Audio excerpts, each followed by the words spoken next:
So developing tonight, Barry Morphew appears in a Colorado courtroom for the first time since his most recent arrest. Morphew is accused of killing his wife Suzanne, who was reported missing in Chaffee County on Mother's Day back in 2020. He faced charges once before in that case, but that case was dismissed. That was before Suzanne's remains were discovered in 2023. Well, now a new district attorney is looking to make those charges stick. Your reporter in the mountain, Spencer Wilson, has covered this case for years. Updates us tonight from Alamosa.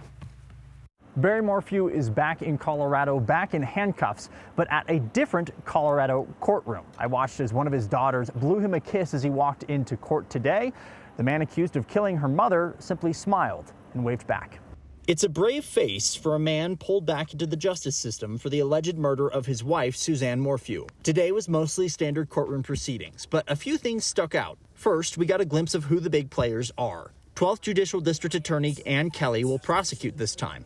No longer is the case in the hands of the disgraced and disbarred Linda Stanley. Barry's representation should look similar. It is our understanding that we will be appointed to continue our representation of Mr. Morphew. The defense is also already looking to wrap this up before a trial, submitting a challenge to the probable cause in the case. The prosecution says it was ready for that move and expects this case will move past that challenge. Finally, Barry's bond is still set at $3 million, with the possibility it could be changed come September 2nd, when everyone comes back together again in court. The next months will be spent going over evidence the prosecution has pulled together, all to prepare for a trial.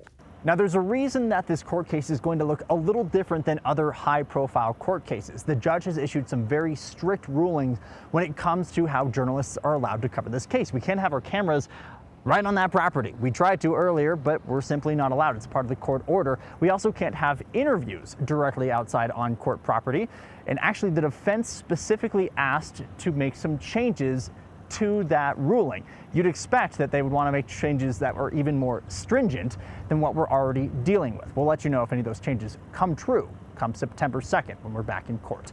In Alamosa, Spencer Wilson covering Colorado First.